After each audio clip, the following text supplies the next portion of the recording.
Alright, we all know the drill by now. This is a seasonal anime video. Where's the anime? Boom, there's your anime. What season? Spring season. Boom, cherry blossoms. It's like the start of every fucking high school anime now. Am I gonna be covering your favorite anime this season? Maybe, maybe not. But what I can guarantee is that I will disappoint you as much as you disappoint your own parents. Hi, Dad. And of course, lastly, we need some beats up in here, so what perfect music shouts out both anime and spring? That's right, we were all thinking it. Phil Collins! Sorry, I just really felt like putting Phil Collins in here for absolutely no reason. Let's start off with some good old-fashioned Fujo bait, and you know it's good Fujo bait when one of the guys actually looks almost fuckable if they only gave him a pair of tits. You didn't hear me say that out loud. Now, they do have a tsundere in the first episode, but it is a guy, so obviously it doesn't appeal to me. Because what do I look like? A guy just... Do I look like a tsundere? That wasn't even on the script, I just made it up now. Following up David Productions' hugely successful Diamond is Unbreakable is Sagrada Reset. Alright, so it's not exactly part 5, but imagine a town where the world's shittiest stand users gather around and discuss philosophy. Our protagonist this time has the amazing power of a pretty good memory, granting him the supernatural ability of being able to remember where he put his keys. He meets a girl with the ability to reset time but not remember any of it, with the added ability of having a personality of a soggy biscuit. Together, they team up and form the Dustcloth Crusaders. This is what part 5 died for. Honestly, I saw the name Clockwork Planet and I genuinely wondered what this show could be about, only to find out within the first minute that it's about a planet made out of clockworks. I don't know what I was expecting. On the other hand, though, I do have to genuinely wonder who thought making a planet out of clockworks would be a practical idea. Now witness the firepower of this fully armed and operational battle station. Fire at will, Commander.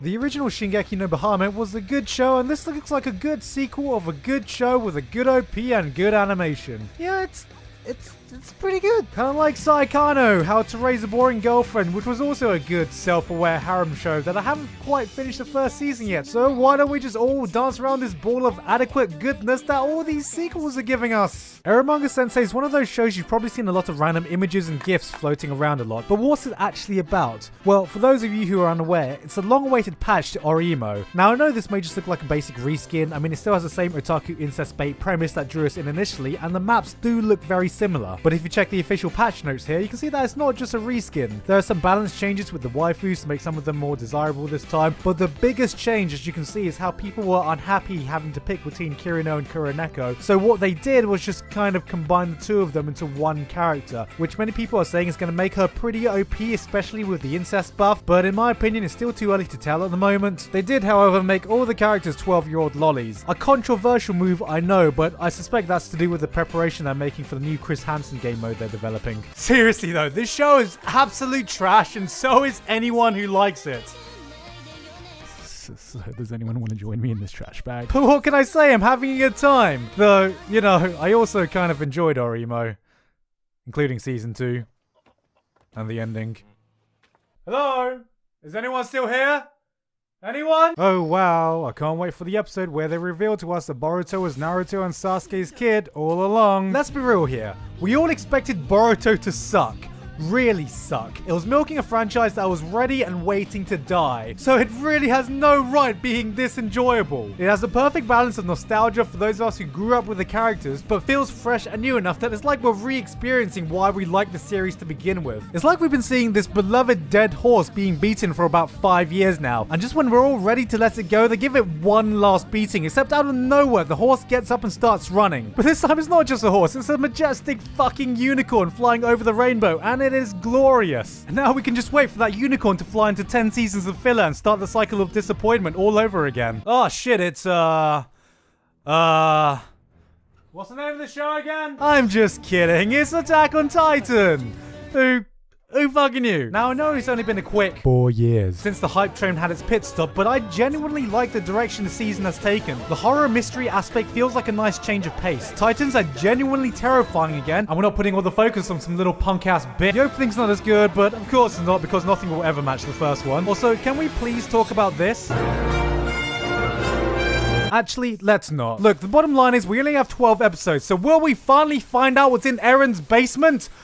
Probably fucking not. So it's a good thing you can find out what's in the basement by reading ahead in the manga on a site like Bookwalker. Oh shit, was that a motherfucking segue? Oh, you know what time it is. Bookwalker is Katakow's official ebook store where you can buy and read manga and light novels online or on your app on mobile devices. I was told to emphasize that this is an ebook store, as some people don't know what that means in this day and age. I was actually really impressed with their selection, considering everything here is 100% legal and official. So even if you're about to comment that you've already read ahead in the manga for Attack on Titan, you swami git. From this season, they also have the manga and light novels of Sayakano and Danmachi, but they also have some other fan favorites like Konosuba, Spice and Wolf, Haruhi, and Bakuno. So use coupon code GIGUK to get $5 off your first purchase. It'll support the industry, it'll help me out for every one of you who does, and you get a free volume, so it's win-win. Codes are only valid till the end of the month, so hurry up and get it done before your chance is gone. Just use the fucking code. Links are in the description. Alright, so I know a lot of the comments are going to be mentioning the abundance of sequels we're getting this season, and you know, I get it. It's a sequel-heavy season, and your favorite anime probably hasn't gotten one announced yet. Or you just want something original. But, you know, there was obviously enough backing to get these shows another season, so we should just be happy for the fans that back these shows. So yeah, I'm not going to rag on any particular sequel for getting approved, but how the actual fuck? What do you do at the end of the world?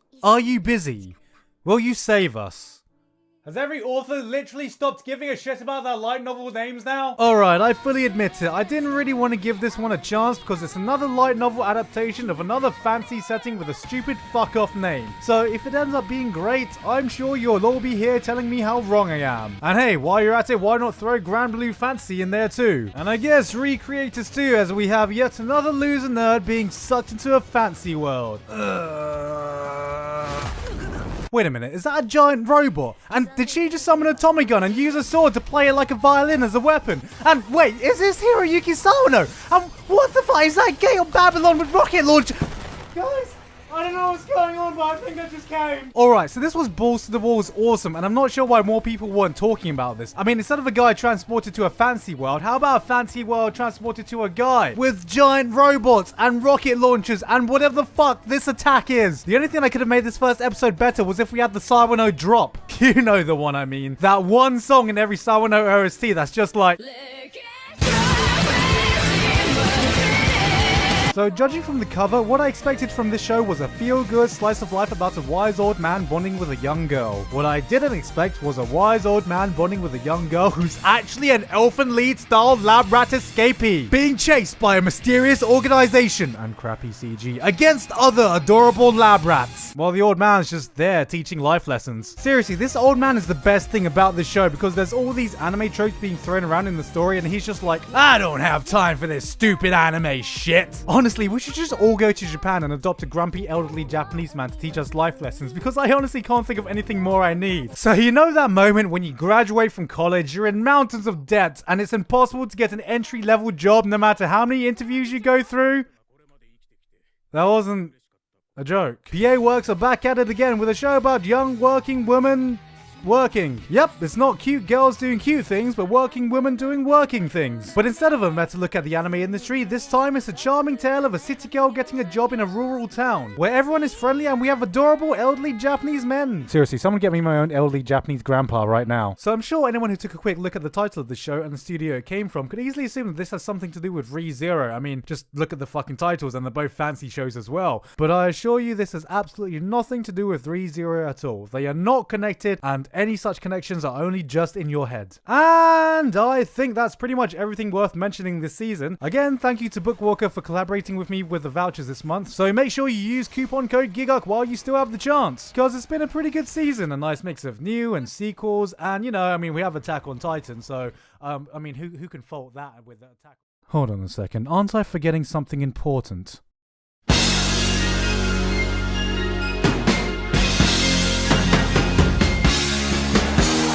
Tournament talk! Tournament talk! It's a fucking tournament! Tournament! We interrupt this program to bring you an important message. Tournament! Tournament! Tournament arc? Tournament arc! Hi!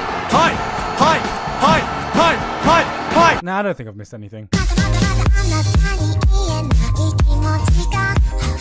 Hey guys, hope you enjoyed the video. Thank you very much this month to Basil, Lee Watts, Patrick Madsen, never forget my wife Satania, and everyone else on Patreon for helping to support me for this month. And also thank you to Bookwalker for reaching out to me. This video wasn't directly sponsored by them, but I do have my personal voucher for the month, so this won't be the last time I'll be mentioning them. So yeah, I guess this is Bookwalker month now on my channel. Woo! I just made that up. Links in the description. Anyway, that's it from me. You can also find me on Facebook and Twitter, but until then, I've been Giguk, and I'll see you all next time.